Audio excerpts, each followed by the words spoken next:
Beno, Iñaki Landa ilustratzaile eta diseinatzaile grafikoarekin elkartu gara eta egin dugu abia, 3. denboraldiko lehenengo kapitulu honetan. Gainera, zuretzetik hurbil, Abadiño eta Durango arteko meandro horretan gabizelako zelan, Iñaki, eskerrik asko gurekin egoteagatik. Eskerrik asko zuei, plazer bat hemen egotea.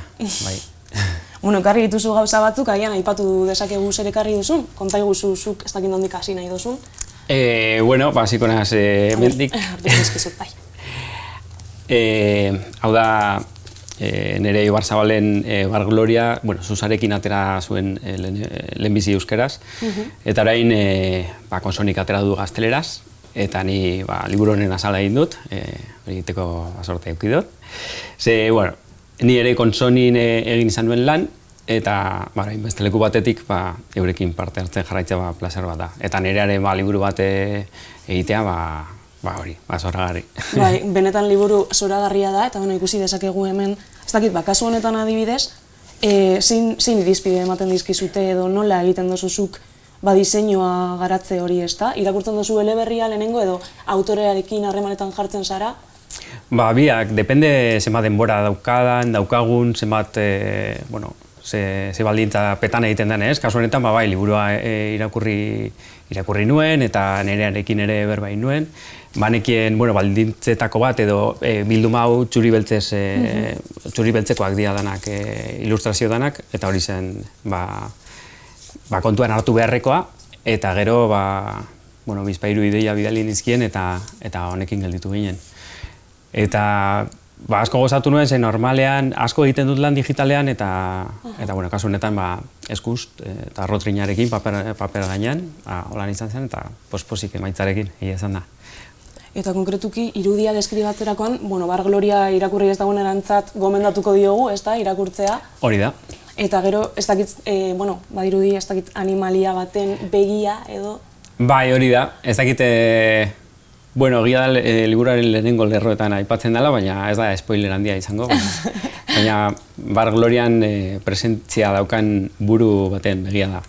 Orduan, hor utziko nukenik. Hori da, hor utziko dugu, eta zure beste lan bat birpasatuko dugu, ondo baderetzozu, gainera hau, kariño berezia deko zugula, ez da? Bai, hori duela 3 urte esango nuke, Euskadiko Filmategiak Arkaitzkan hori egin zion enkargu bat, Buñueli buruzko liburu bat kaleratzeko, Buñueli buruz idazteko, ze normalean monografikoak egiten dituzte urte desberdinetan, eta Arkaitzei proposatu zidan ilustrazioak liburu honetan erantztea. Eta niretzako oso jolas eder bat izan zen lehenengo Buñuelen unibertsuan murgiltzea, arte derretan zinemako ikasgairen baten Buñuelen unibertsuan sartu nintzen eta apur bat berreskuratu egin nuen gerora liburu hau egiterakoan eta peli gehiago ikusi nituen eta pila gozatu nuen.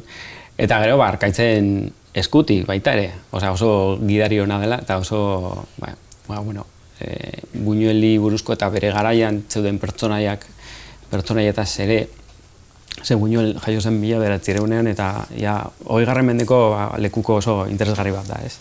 Eta horren inguruan eta jolasean hor egitea ilustrazioa oso bai egon zen. Eta liburu hau ez da zuen sormen partekatu bakarra izan, Arkaitzkano eta zuk gauza gehiago egin dituzue batera, azkenengo hori, Ekotopiaz liburu zoragarri hau,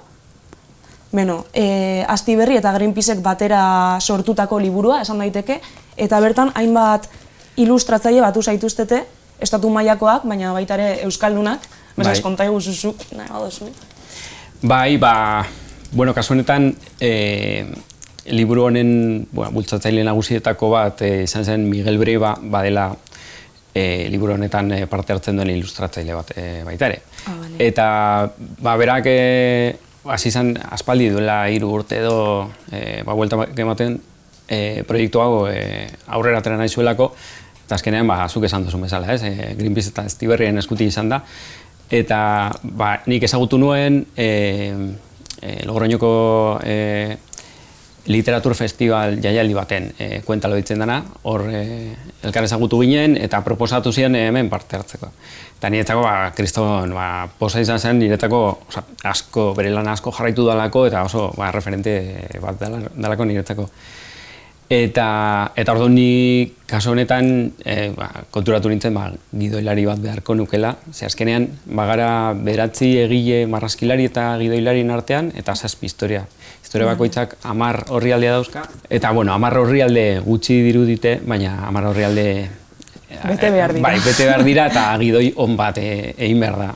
Eta orduan horretarako, nola Arkaitzekin lan egin nuenez eta oso gustora egon nintzenez, nola Arkaitzek ere, Mikel Laboaren komikia, Blakiz Beltza eta beste hainbat komikiren gidoilari izan denez. Eta baita ere, Zirriborrak eta Gero proiektuan hartu zuen parte, harreman estua daukala Ekotopiasekin, bazan nuen Arkaitze izan behar diot, bai. Eta hortik dator, elkarrekin egin dugun hemen proiektua. Egia da aldi berean, esan zenidan kameretek nolabait esateko, baina jun zinetela hezkuntza bat jasotzen, ezta, zuen historiak garatzeko? Bai, oso prozesu ederra izan da, eta oso ezoikoa, normalean bakoitza bere etxean egiten duelako lan, eta proiektu honetarako proposatu ziguten Madrilera joatea, danok elkar ezagutzeko, eta Greenpeacen egoitzan egon ginen, 2 egunez, formakuntza bat jasotzen. Eta formakuntzaren, gutxi gora bera, labur bilduz, danok abia puntu berdina eukitzearen desiotik jaio zen, ez? Apur bat jakitea, ari garenean etorkizunari buruz hitz egiten, etorkizun desiragarri eta posiblei buruz hitz egiten, zenolako orainaldia daukagun eta zenolako erronka dauzkagun gizaki moduan naturarekiko eta hortze jaso genituen boko bofeta errealidade gaur egun zelako egora daukagun eta hortik eta aurrera egunean zehar ikusi genituen beste proiektu batzuk ekotopiak izan daitezkela orainaldian, ez? Proiektu oso ederrak, leku askotan daudenak, igual ez dakate fokorik edo... Ez dago interesa, ez da? Bai, ez dira oso ezagunak, baina existitzen direnak, eta apur bat izan zen, gu ere sartzeko historia posible horietan, zenolako gauzetan, zenolako gauzei buruz azgintezke berbaiten gure komikietan eta gure historietan. Eta oso derra izan zen, oso ondo tratatu gintuzten, eta handik eta hilabete batzuetara ipini genituen komunean gidoiak, jakiteko bakoitza zeri buruz hitz egingo zuen, eta jakiteko ari ginela gai desberdinak jorratzen, ez? Azkenean etorkizunari buruz hitz egiten dugunean eta etorkizun desiragarri bati buruz hitz egiten dugunean, hortxe badaude gai asko eta azpigai asko, ez? Eta ez dakit, elikadura sistema, osasun sistema baita ere, garraioa, gobernantza mota, ez dakit, gauza asko. Eta apur bat zen danon artean, gai desberdinak jorratzen genituela ziurtatzeko. Eta eta ni oso pozik dago, orokorrean bai emaitza eta bai prozesua oso koherente izan da, oso danon artekoa, ez? Eta izan ziteken lanako proiektu bate. Kasue bilabete hau egiteko, eta diru hau, eta listo, eta konpondu zaitezte. Eta izan da, hori, oso zaindua. Ekotopiak idazterako eran baitare, dinamika ere izan dela nahiko ekotopia. Eta interesgarria iruditzen zait, orokorrean, gauzelako inguratuta distopiaz duela nahiko urte, eta badirudi nolabait mundu amaieran gauzela, baina, klaro, begirada optimista bat jartzea garrantzitsua da, batez ere baita suposatzen dut umientzat edo jende gaztearentzat. Bai, uste dute dano gaudela apur bat kutsatuta zentzu horretan, ez? Uste dut distopiaz inguratuta gaudela, igual komunikabideek eman errealitatea erakusteko modu hori daukatelako, gero ikuste ditugun peliak, seriak eta liburuak, telesaiak eta oso distopikoak dira, ez? Kriston desoreka dago, ez daude itxaropenari buruz hitz egiten duten historiak. Eta gainera, esango nuke, badirudiela, historia honen estatusa ere ez daukatela, ez? Ze hori prozesuan ere ikusi dugu, oso zaila izan da guretzako historia bat asmatzea, non dana ondo hasten dan eta ondo bukatzen dan. Ze, esate duzu, orduan ze gertatu daiteke hor, ez? Zin da gatazka, no? Bai, eta nori interesatuko zaio hau, hori holan baldin bada. Ze oso ohituta gaude, historia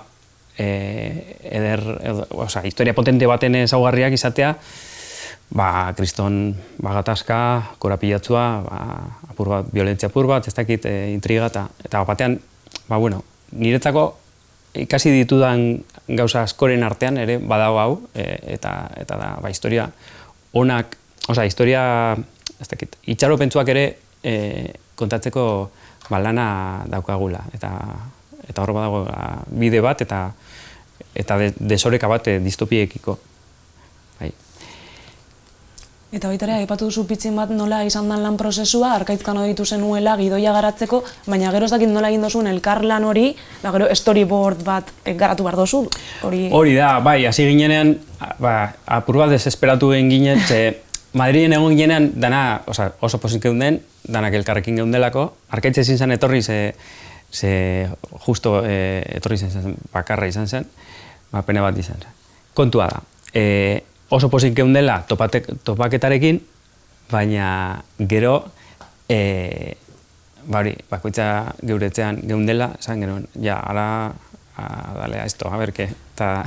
Horritzuriaren beldurri. Bai, eta batez be hori, nire beldurretako bat bazen, historia naif bat kontatzeana, edo historia bastakit, igual, beldur nintzen panfletario egia gelditzen baldin bazan, esan ez irakurleari, hau eta hau, Holanda, ez dakit zer. Eta pilo bat hitz egin genuen telefonoz, historia desente okurritu zitzaizkigun, joaten ginen fikziora asko. Eta gure baldintzak oso simpleak ziren. Esan, etorkizun desiragarri eta posiblea. Eta posiblea denaren hori, horretara mugatuta, badana, errealista, egingarria izan behar zen. Orduan ezin genituen asmatu balako bastakit. Fantasma da. Bai, egia da etorkizuna hitza datorkigunean, toskigu teknologikoki, kriston tramankulok eta holan, eta esan hortik joan behar asuntoa. Esan, zehozer, gizartearen antolakuntza desberdin bati erantzuten zion apur baten kargua baita ere. Eta apur bat desesperatu ginen egia esan da. Eta danon moduan, gainontzekoa baita ere. Den hor, esan ez, hostia, a ber, ze esan dezakegun. Ezkenean topatu genuen modua. Eta aukeratu genuen Bilbo, ni proposatu nion Arkaitzi, esenatoki bezala existitzen den leku bat aukeratzea, gero leku hori eraldatzeko. Eta egia esan da oso ondo pasatu nuela aukeratuz, gero ni marraztu behar izango nituen espazio batzuk Miribilen gertatzen da. Aukeratu nuen leku bat non trafiko asko dagoen, banku asko daude, merkatalgune handiak, eta hori dena eraldatzeko ariketa egin nuen. Dana gertatzen da hor, eta oso divertigarria izan zen esatea. Hor dago banketxe bat, baina nik enduko dut, eta ipiko dut musika eskola bat, eta hor egongo da, Portlanda dagoen leku honetan, eta kriston kotxe pila, nik ipiko dut hortu handi bat, eta, izan zen, oso guai. Ariketa politza. Ariketa polita.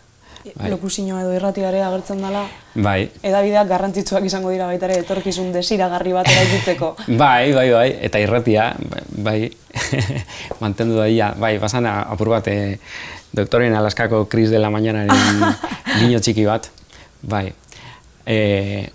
irrati lokal bat hitz egiten duela, badauka halako dimentsio bat pertsonai horrek, non gauza trascendentalei buruz hitz egiten duen, baina baita ere egunerokotasunari buruz hitz egiten duen, eguraldiari buruz, beroari buruz, beroa ingo du etorkizunean, temperatura egoko da, ala eta orduan, Sentitzen ari gara, bai, eta bueno, hori oso ondo pasa dugu.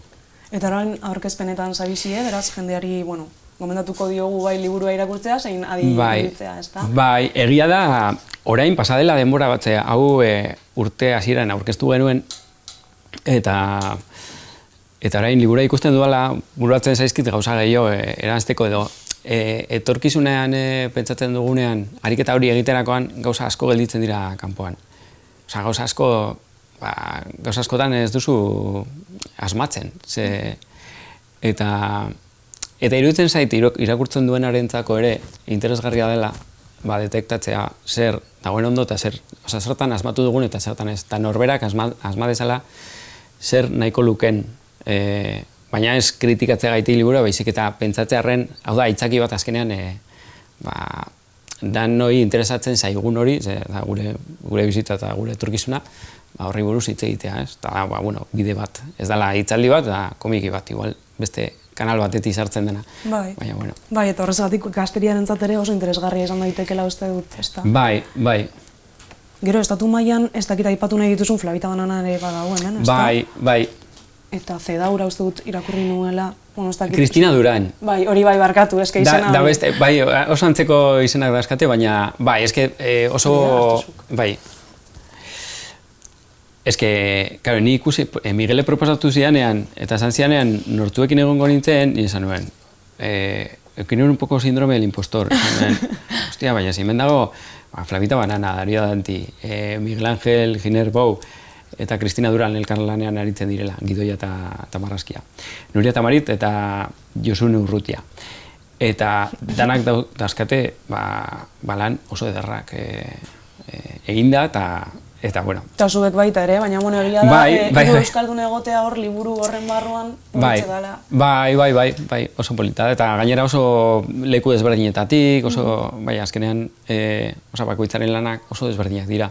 Baina hor elkarrekin topatzea, Eta Josunerena irakurri dozu, zerbait esan dezakezu horren inguruan, edo bera nondik hartu duen? Ba, Josuneren lana komikietan osasunari lotuta dago, eta oso interesgarria da, ze bera, uste dut izan zela bakarra, bazekiela osasunari buruz hitzein zuela komiki honetan. Bai, bada gai bat jorratu egin duena, eta etorkizunean zelako osasun sistema eduki beharko genuken eta nola antolatu beharko ginateken zaintzei dagokionez eta hor leiho bat irekitzen du zentzu horretan oso interesgarria dena eta nabaritzen da gainera horretan egon dela lanean, beste liburuetan, Hoy no es el día eta beste liburuetan, Eta, bueno, lehen aipatu duzu baita ere, baina egia da, agian suposatzen dut kasualitate hutsa dela, baina zirriborroak eta gero zu ere egon zarela bertan, ezta? Ez, zirriborroak eta gero ez? Pentsatzen duen bai ez, Arkaitz. Han Arkaitz egon zen bakarrik. Bueno, bakarrik beste mila idazle eta ilustratzaile eta, baina ni ez nintzen egon. Baina bai, nik, liburuak badauzkat etxean, gero, hori atera zen, podcast bezala, liburu txikia bezala, eta gero konsonik atera zituen danak bai gazteleraz eta bai euskaraz. Eta bueno, eta abia puntua berdina da, ez dakit, kasualitatea da, no? Kasualitatea da, esan nahi dut barkatu, baina hori. Bai. Desioa. Ez, badagoela, leku askotatik nik uste interes hori badagoela, jakitea etorkizunari buruz. Konsoniren lehen esan dugun nerearen liburuaren bilduma, dela El origen del mundo, desio antzeko batetik jaiotzen da baita ere. Da zientzia fikzion espekulatiba, da pentsatzea ze moduko, ze etorkizun desberdin sortu behar ditugun, fikziotik eta baliogarriak direnak, gero gure etorkizunerako. Eta badago gauza bat, Ekotopia zen liburuan ere agertzen dana, Eta da, zaila dela norabide zehatz batera joatea, imaginatu ez badugu lehen hau. Eta irudikatu ez badugu lehen hau. Eta horretaz hitz egin eta, berbain ez badugu, Badagoelako pausa luze bat, horri buruz, etorkizunari buruz, norbaitik galdetzen baldin badiozu, segurazki atozkiola hitz katastrofikoak edo Bai. etorkizuna beltza, gerra, ez dakit nor. Eta bueno, badago hor lana, eta badago artetik eta kulturatik gauza asko egin daitezke hor.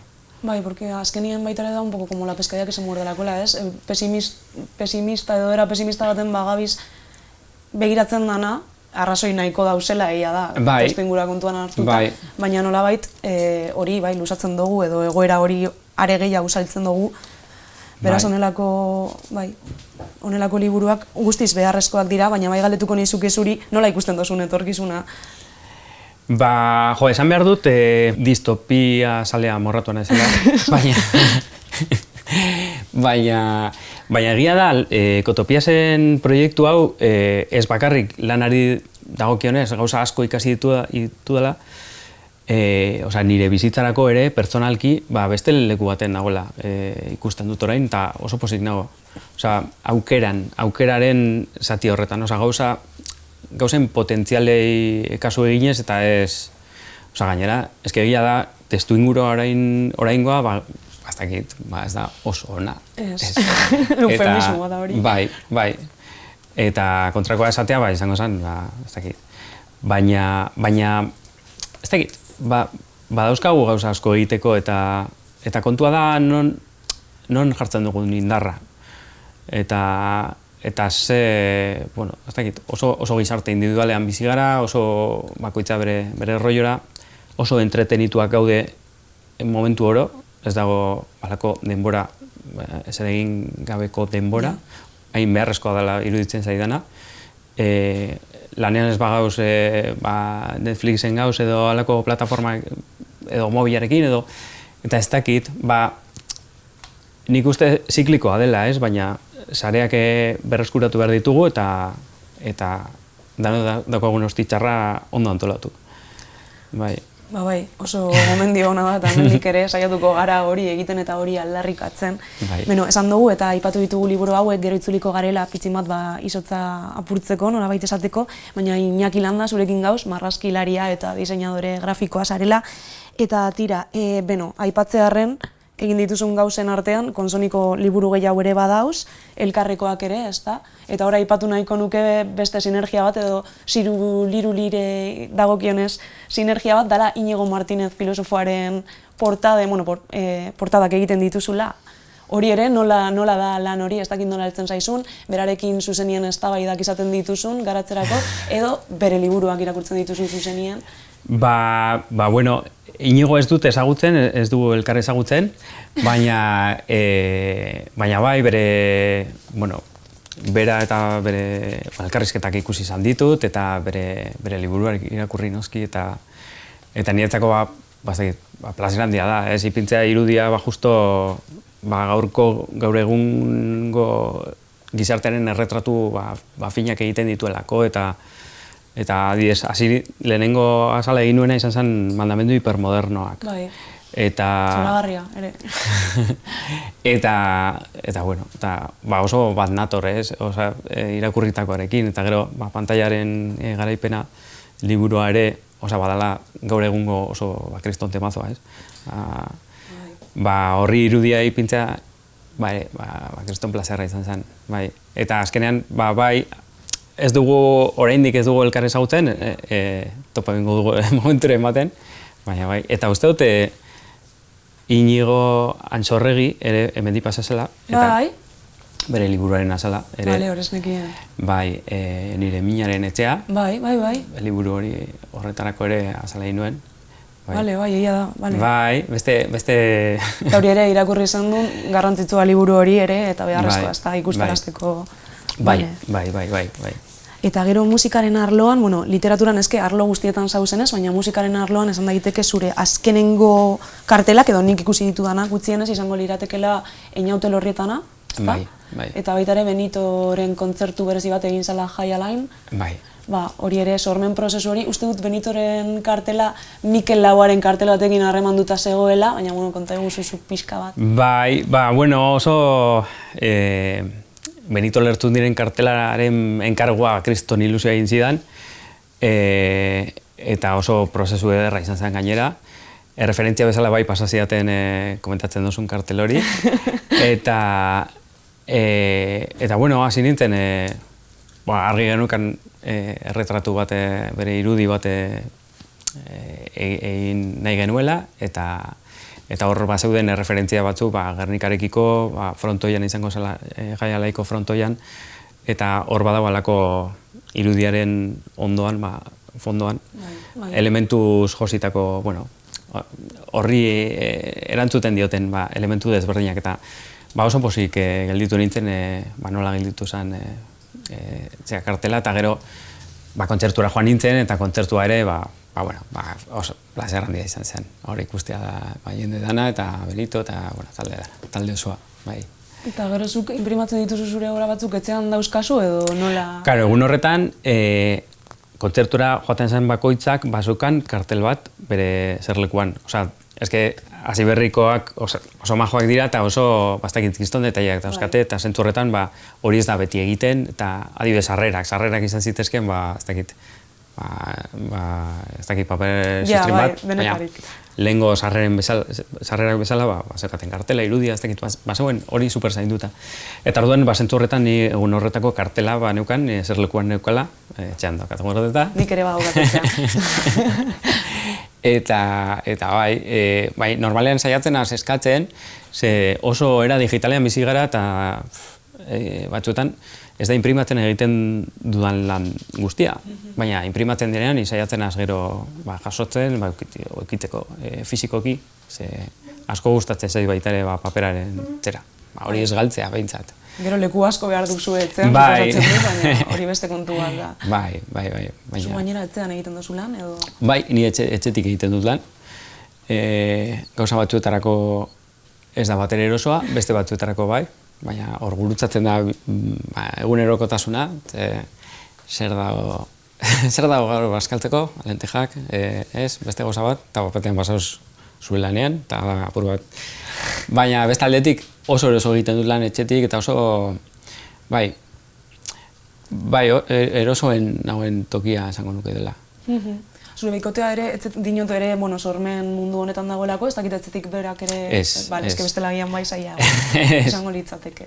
Bai, bera beste, etxetik kanpoko beste bulego baten egiten du lan, eta eskerrak, hola, bakat, ni espazio eta espazio propia. Bilistak prestatzen dituzu, eta gero ja...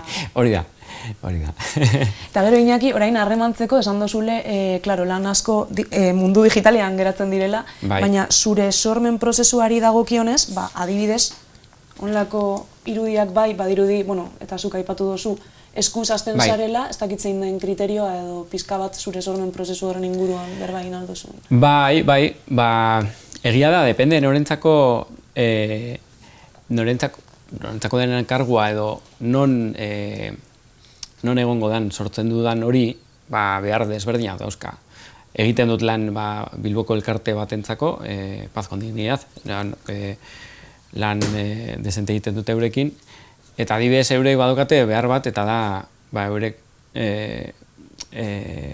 parte pedagogiko bat, adibidez, azal bat egiten baldin badute, porta bat euren informe baterako, deigarri izan behar da, baina baita ere pedagogikoa, ez? Eta orduan hori ere badukate kontuan. Liburu batentzako, liburu denda baten egongo dana, hor biziraungo du edo egongo da beste liburuekin batera, eta erakarri behar du, ez? Eta orduan, hori da, depende zer, emaitza igual desberdin izan daiteke, eta prozesua gaitik galdetzen zen idala, normalean, jasotzen dut behar beste informazio behar dudana egiteko, liburua irakurri behar badut eta denbora baldin badekatu horretarako, edo laburpen bate pasatu badidate eta egiarekin hitz egin eta hori egin baldin badut, hori dana behin jasota, baztenaz, burutik pasatzen, buruan imaginatzen ditut irudiak, ez dakit. Hor alako, sinergia moduko bat, aipatu genduna, edo etortzen zaizkizu, hola? Ez dakit, simbolikoki, azkenean lana da, kontzeptu abstrakto bat edo irudi bilakatzea, ez? Eta, aztenaz, imaginatzen, zenolako objektu edo elementu egon daitezke hortik gertu. Eta aztenaz, konbinak eta batzuk egiten, baina buruan imaginatzen ditut. Eta ematen denean alako matxo bat edo zeo zer funtzionatu alduena sentitzen dudanean, baztenaz marrasten. Eta batzuetan ez di joan jora, beste batzuetan bai. Eta batzuetan barkatu, baina batzuetan eskuz, beste batzuetan tabletean? Bai, lan batzuek eskatzen, lan batzuek denbora baldin badaukat eta txuri beltzean badira, horiek biak bezala, ez da? Bai, horiek biak bezala, bai, eskuz egiten ditut. Eta eskuz egitea asko gustatzen zait. Ze, barneratuta daukat ni baita ere, digitalean harinago egiten dela lan, eta egia da estresa eta presak gure lanaren parte dela, eta hori egia da, ez daukat munduko denbora dana enkarguak burutzeko, orduan batzuetan esate dut, tarte hau digitalean baiala bai. Eta beste kasu batzuetan esate dut, hau eskuz izan behar da, eta txuri beltzean, eta, bai, hori ere pasatzen da. Eta hori, zirriborroak dependeze, eskura daukadana, edo bai eskuz edo bai digitalean, eta gero, horre ematen da, ikusten duzunean zeo zer sortu indela, esate duzu, hau txiko eta hor. Normalen ere, gauzak deskubritzen ditudanean, marrasten dudanean eta esate dudanean, ideia okurritu zait. Askotan, ni gustatzen zait, egun pare bat edo 3 egun ustea hor. Jakiteko gero, ia egindakoarekin ados nagoen, badagoalako maite mintze prozesuarin bat, esate duzula, esto es la hostia. Baina gero, urrengo egunean esate duzu, igual... Eta askartasun horrekin lan egiten, igual ez zaude ados egindakoarekin, igual bidali duzu superarin, ez duzu, hostia, eska gustatuko litzaiak aldatzea, eta gustatzen zait, denborarekin lan egitea horregaitik baita ere, ez? Ez, tardatzen dualako sortzen, baizik eta sortutakoari denbora eskaini behar zaiolako gero. Barbetzo moduko bat bertan utzi. Bai. Jakiteko, badaude lan batzuk, ni super gustora ikusten dituela gaur egun, aspaldi egindakoak, horiek edibidez, oso pozik. Beste batzuk, ez. Eta esate dut, eske hau gustatuko nola sartu nion hor berdea urdina sortu behar nion, horrelakoak ere pasatzen dira, ez. Ikasi egin dut binkuloak lanekin, oso relatiboa direla, eta hortze itzi behar da egindakoa, baina hori ere pasatzen dira. Obra bat inoz ez dago bukatuta, eta gero hori... Bai. Eta gero uste pasatzen dela baita ere, gaur egungo sare sozialekin gaudela topera eta ni pilo bat irudi ikusten dituela, ilustratzaile asko jarraitzen dituela, batzutan, imaginatzen duzun hori, okurritu zaizun hori, esate duzu, zalantzetan jartzen duzu, esate duzu, hau niri bakarrik, okurritu zaiz niri, edo hau, ikusi dut non baiten, eta orduan, emar duzu apur bat, esan, nirea da eunekoenean ideia hau edo, eta klaro, hain da irudiei eskaintzen diogun, irudi ikusteari eskaintzen diogun denbora, eta hain denbora gutxian gainera, ez da, segundutan ikuste ditugu, prozesatzen ditugu irudia, eta gero ez dakizu hori pasa daiteke, eta inoiz pasa zait, eta orduan, lasaitasunak beti lanaren mesederako dira. Baina zer egiten duzu kasu horretan, egin baten dana dagoelako nolabait ja asmatuta, eta antzekotasun horiek normala dira. Eta idei berdinak okurritu alzaizkigu, hori holan da, eta ez pasatzen. Azkenean danak kutsatu edo elikatu egiten gara, danon gaitik, eta ni hori iruditzen zait normala, eta ondo. Baina norberari okurritu zaion idei baten hori jatorria eta prozesua eta esatea... Bibliografia jakitea, ez da? Nor edo zer kutsatu zaituen. Musikan uste dut ere hori pasa daitekela. Esate duzula, hau melodia orain nabiena, ze da, nire okurritu zaidan orain, baina zezer entzun dudalako izan da, ez dakit, oso antzeko gauza dela esango. Bai, eske berbetan zebilenean, pentsatu dut Lana del Rey eta Radioheadekin, adibidez, baina hainbat eta hainbat eredu dauz, baina plagio eta da, agian garrantzitsua da esan duzun aldi berean, konstiente izatean nondik hartu ditugun ideia horiek, ondo dagoela, baina, kasualitateak ere existutu daitezkela. Bai. baina, bueno, sinergiak eta bestelakoak. Bai. Baita ere pentsatu dut berbetan zebilen, bueno, egon zaren bitartean, pandemia garaian baita ere ilustratzaileak batez ere, sortzaileak orokorrean, baina uste dut ilustratzaileak batez ere, batzuk hasi zirela pilo bat eduki argitaratzen, besteok baita ere animatzeko eta alan, eta horrek egin zuela, geroz eta irudi gehiago egotea, eta nolabaiteko overbooking bat zentzu horretan, ez dakit zure jarrera zein izan zen, garai horretan nola eraman zenuen? Bai, galdera ona, ze... Eske, claro, bai. Nik uste dut, ni orokorrean oso pantailekiko oso nekatuta bukatu nuen, oso, bai, bapatean etxean mugitu barik, neukan asteko agenda bat, Zooma, ez dakit norekin, lagun batzuekin, gero arratzaldean ez dakit, eta esan nuen, bai, hau ezin da, izan etxean egoteko plazerra ez izatea, eta bai lanean egotearen estresa edukitzea, ez? Eta harreman danak holan zirenez, ez dakit, digitalak zirenez, ez dakit oso naskatuta bukatu nuen. Eta esan batere mankorra izan niretzako lanarekiko, ez zegoen hor alako basarata bat, eta ez neuen batere eroso hor sortzeko eta irudiak sortzeko. Eta badakite, azkenean, momentu horretan sentitzen genituenak adierazteko badala bideona, baina ez dakit.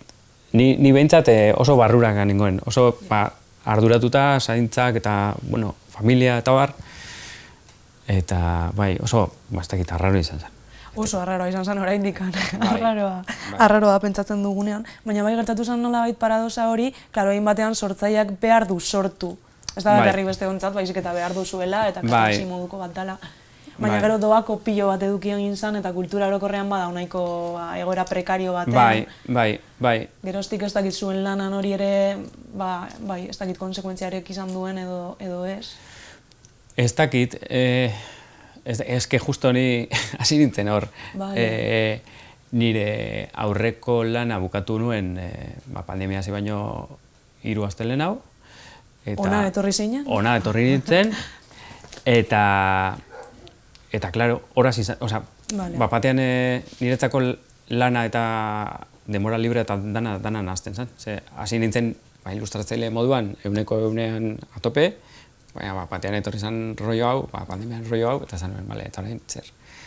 Ni gustora marraztuko du, baina ni honetaz nahiko nuke bizi, eta egia da, momentu horretan dana geldi zegoela, eta zegoela moduri, aurrera joateko, baina, pasada, eta... Ja, hori da, bai, espero dugu ez itzultzea. Zure sormen prozesura itzulita, esan duzun barbetzo praktiko hori, ez dakit bitartean sortzen ari zarenean eta denbora bat ematen diozunean, agian maite izan duzuna gero gorrotatzeko edo alderantziz, ez dakit norbaiteri iritzia eskatzen diozun edo... Bai. Hori, nire ustez, ni behar dut edo niri ondo etortzen zait hori egitea, ze kanpoko begira bat beti zuk ikusi ez dituzun gauzak ikusiko ditu. Eta bai, leireri galdetzen diot, nire birikoteari, esaten diot, hau zela ikustezu, hau, holan edo, bai, eta asko laguntzen dit, bai. Editore krit, bai. Ze, bestela, sartzen zara pilo bat sakonean, zure lanean, eta perspektiba galdu beldozu, erraz. Eta perspektibaz galtzeko, denborak ere laguntzen du, lan bat utzi eta horretik eta 3 egunetara berriro hasi, baina denboraz dagoenean, da, Ja, hori bai. Bai. Eta gero baita ere, beste gauza bat eraldatu dezakena, ilustrazio edo zein sormenaren amaierako emaitza hori, izango litzateke nork bezeroa edo nork eskatu dizun. Suposatzen dut harreman hori ere, ez dakit nola eramaten duzun, edo batzutan, beste ilustratzaile batzuekin berba eginda, batzutan azkenengo emaitza hori, ez da zure emaitzarik utzunena, hori ere gertatu daiteke, baina batez ere jakin nahiko nuke nola den eztabaida hori ona denean, ezta? Eta aberasgarria denean, nola azaldu dezaken bezeroak zer nahi duen, eta nola heldu erdibide batera. Bezeroa oso hotza da, baina Ja, bai. Ez, baina, ni oso esperientzia honak eduki ditu zentzu horretan. Normalean, zurekin harremanetan jartzen dena eta argi daukanean zer behar duen edo zer nahi duen, oso placer bate da lan egitea, ez? Eta gero diruaren dimentsioa ere hor mahai gainean jarri beharko genuke, ze hori ere horrek lana baldintzatzen du. Eta horretaz hitz egiteko ez dago kultura edo ohitura handirik. Orokorrean badirudi zeo zer tabua dela baina, bueno, hau da ogi bide bat, honetaz bizi gara eta bueno, hori ere kontuan hartu behar da. Baina normalean, ematen dira, azkenean zuk behar bati erantzuten diozu zure lanarekin eta beste aldetik informazio hori jasot alba duzu, eta prozesuan partekatu albaldin badituzu irudiak edo zirriborroak hau holan ondo, ez dakit, komunikazio bat ematen baldin bada, exitoa segura, ondo aterako da, seguro. Eta gero egia da, lan baldintzak orokorrean ez bakarrik gure esparruan, ilustrazioan eta lan. Lanaren mundua oso mundu zora da, ez daka esankarik ez bururik, eta bizi gara abiadura baten ez datorrela, ez diola meseda askorik egiten, bizitza berari.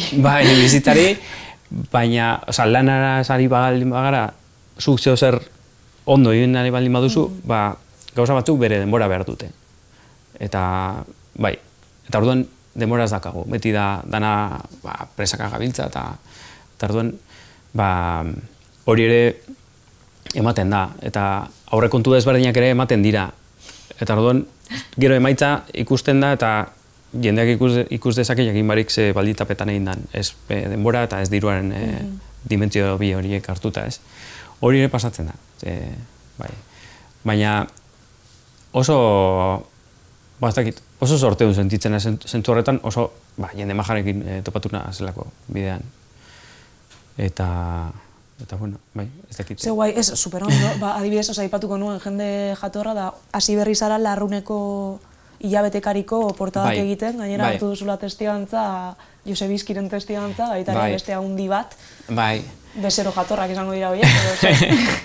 Argiarekin lan egin izan dut, bi aurten azal bat eta duela 2 urte beste azal bat egin nuelako, baina, iraian hasi naiz Larruneko azalak egiten, hilabetero, hilabetekaria dena, barkatu, eta oso ondo, niretzako kriston erronka da, oso lan zaila eta aldi berean interesgarria delako, oso gai zehatzak jorratzen dituztelako, eta justo lehen hitz egiten genuen abstrakzio kontzeptu puntu hori irudi bilakatzea badalako erronka bat orokorra denean edo kontzeptu orokorrak direnean igual errazagoa da, baina oso zehatzak direnean emagun pantailan erabilerak nera bezaroan iparralden edo, zehazten direnean asko zailagoak dira, ez? Eta oso gai zehatzak jorratzen dituzte, eta oso interesgarria da, erronka moduan oso guai dago. Eta askatasuna ere. Eta askatasuna, gaiak, mugak gaiak berak jartzen ditu. Eta egia da, Joseba Larratzen lana aurrekoa izanik, apur bat presioa da, Joseba kriston makina, oso ditu, 100 azal, azken 10 urtetan egindakoak, eta berak erabiltzen ditu oso ondo, ni banatuko nuke zer dan marrazkilari eta zer dan ilustratzaile. Bera komikeak egin izan ditu, marrazkilari bikaina da, eta holan, orokorki esango nuke, marrazkilaria dena, badaki pertsona bat egiten, ikuspuntu desberdinetatik, espresio, emozio desberdinetan, eta ilustratzaile bat igual sintesirako joera hori dauka, ilustrazio bat eginez, zeo zer aztartua dena irudi bilakatuz, eta lan oso desberdinak dira. Eta Josebaren kasuan, biak bikain egiten ditu, eta komikiaren baliabideak erabiltzen ditu baita ere azaletarako eta, biak nahazten ditu oso ondo. Eta hori ez da normalean ematen. Eta orduan, bera... Baina hori garatzen da, kurioso da, baina badeko zu sindrome del impostor, berriro ere hemen. Nik ikusi dudan portada oso polita dago, eta ziur urrengoak ere ederrak izango direla, da jungo zarela zure... Bai. Egia da aldi berean gogoratzen didala pizka bat, beste ilustratzaile bat zuk erakutsi zenidana, gainera Ricky Blanco, edo kritika horiek egiteko aukera hori izatea ere guai dago. Bai, nire asko poste, zeo zertarako balio duela, ez da dekorazio dutza. Badakala mezu bat, zeo zer ari zalela kontatzen, humiltasunez, bada ere, beste geruzatxo bat eranzten duzula irudiarekin, testuari laguntzen diona, eta, bai, zentu hori dauka, ere, bai. Eta gero, orokorrean zure obra edo lan guztia esan daiteke helburu horiek dituela, edo gutxienez arepikor bat jartzen dagoela, eta zerbaiterako balio duela, adibide, edo beste adibide bat jartzearen, Barakaldo antzokian basabiz egiten kartelak, flamenkonak eta abar, egin dituzula uste dut. Bai. Baina, bestea ere, konta duzu. Bai, egin nuen, lehenbizi komentatzen zenuena, badokate flamenko jaialdi oso eder bat. Gainera gutxi geratzen direla, hasi que hemendik ere, eskerrak emango digu Barakaldoko antzokiari. Bai. Eta aurreko urteko kartela egin nuen, eta oso pozik gelditu nintzen emaitzarekin eta lan.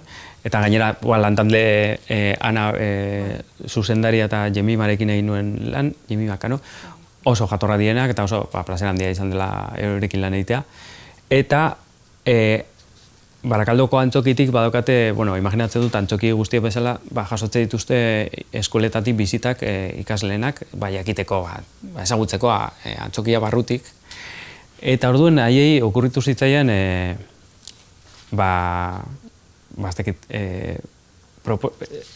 bazeukaten arazo bat, eta da, ikasleak joaten direnean antzokira, antzokia itxita dago.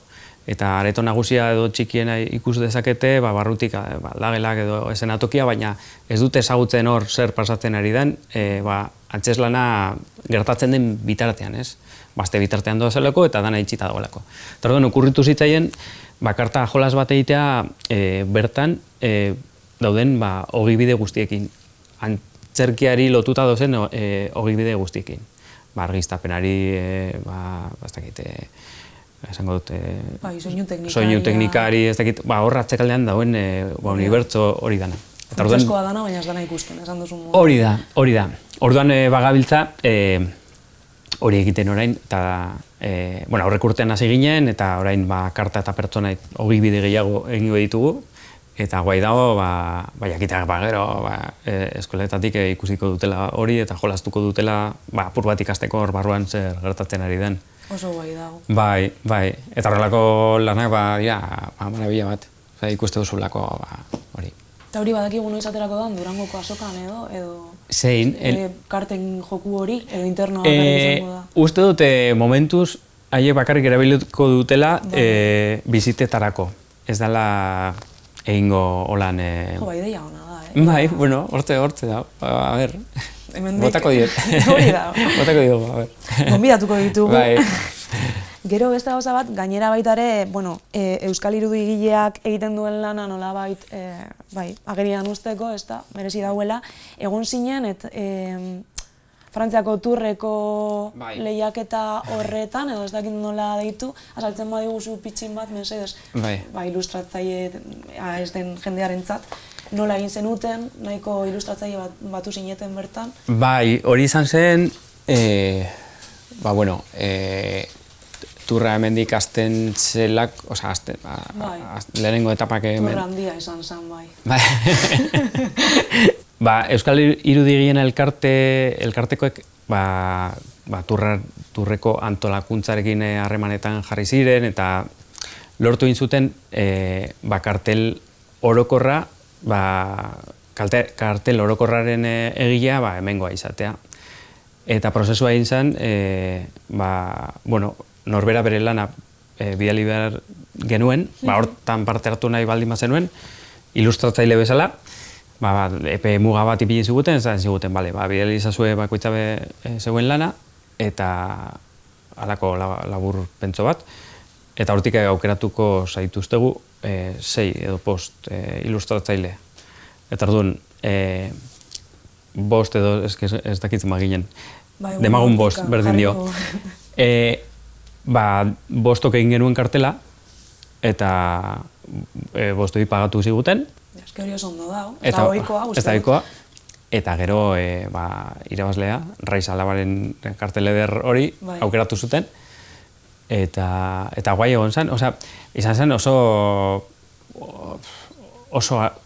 demora oso gutxi eduki genuen, oso niretzako estresante izan zen, zema batean esan nuen, hostia, el tour. Hasi behar naz,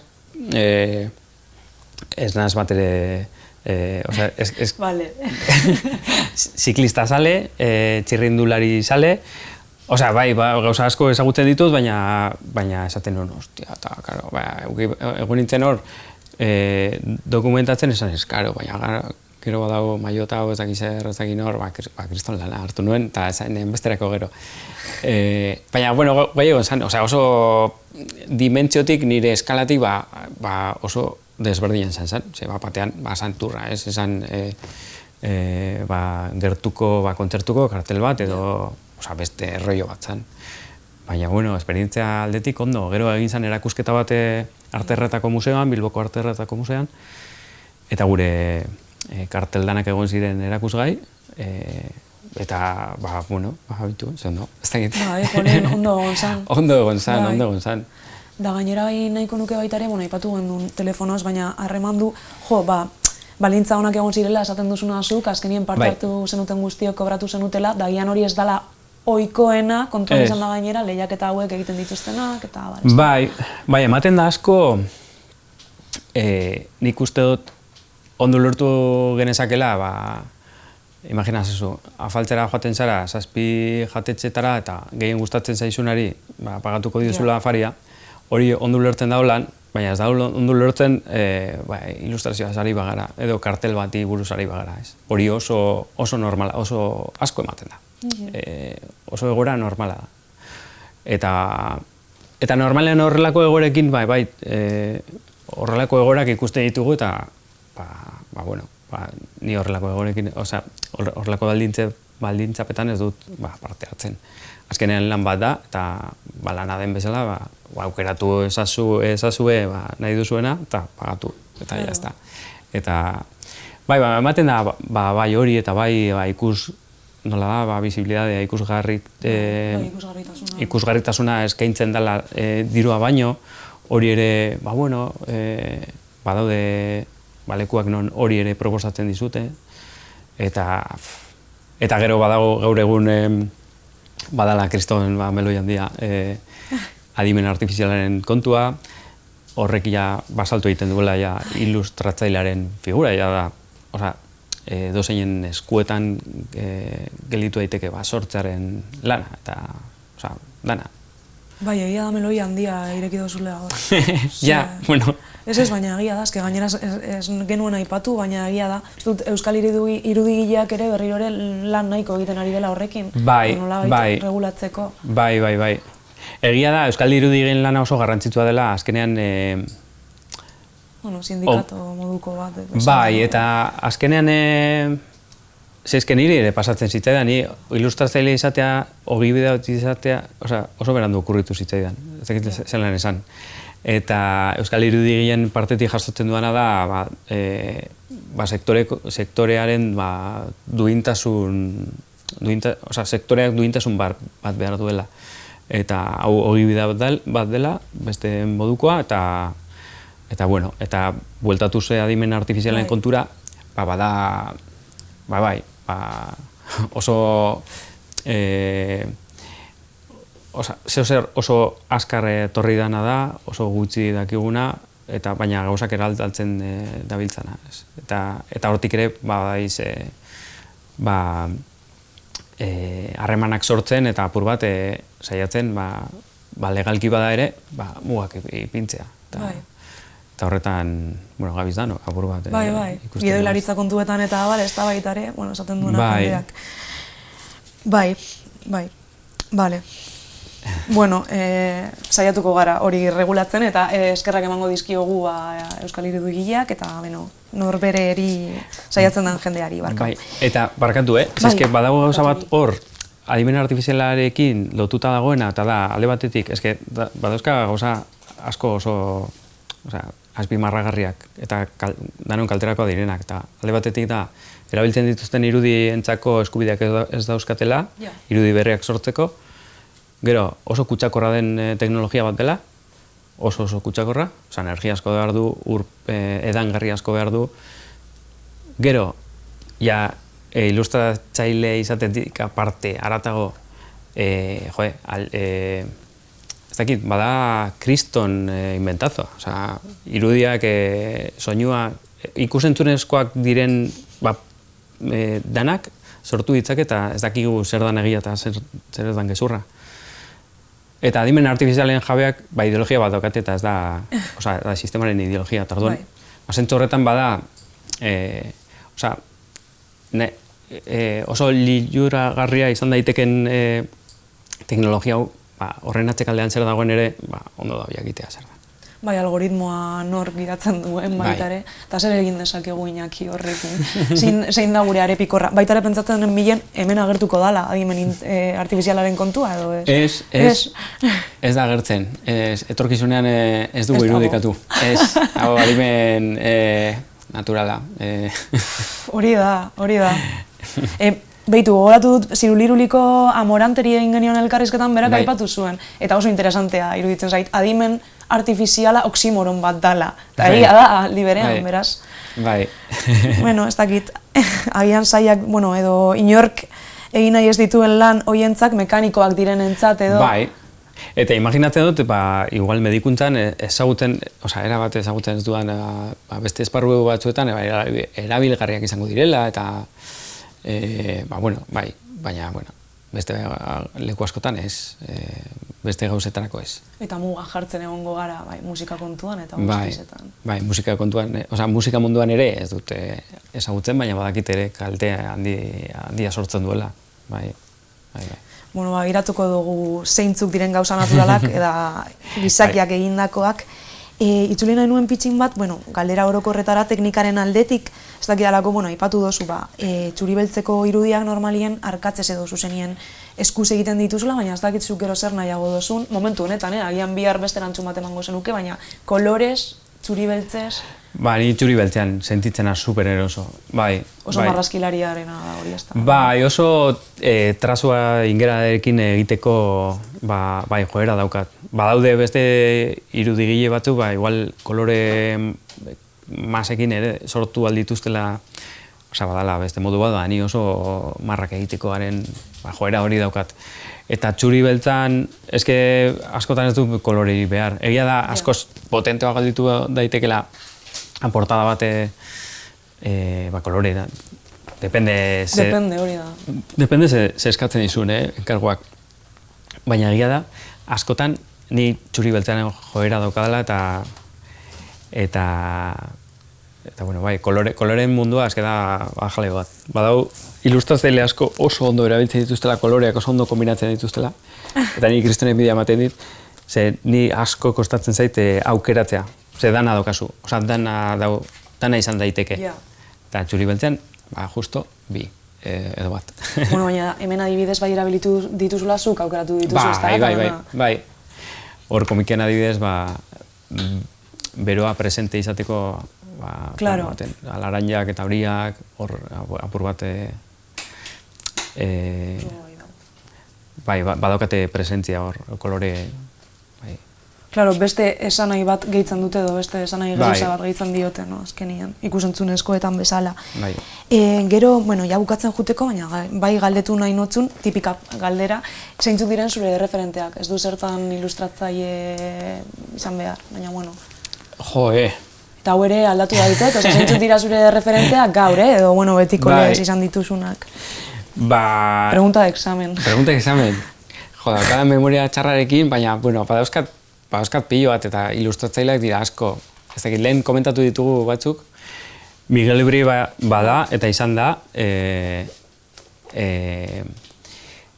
Gero holan bloke baten esatearren, igual, Flavita Banana, Ricky Blanco, eta beti atorkit Ricky Rubio, Ricky Blanco. Ja, nire pentsatzen dira berdina.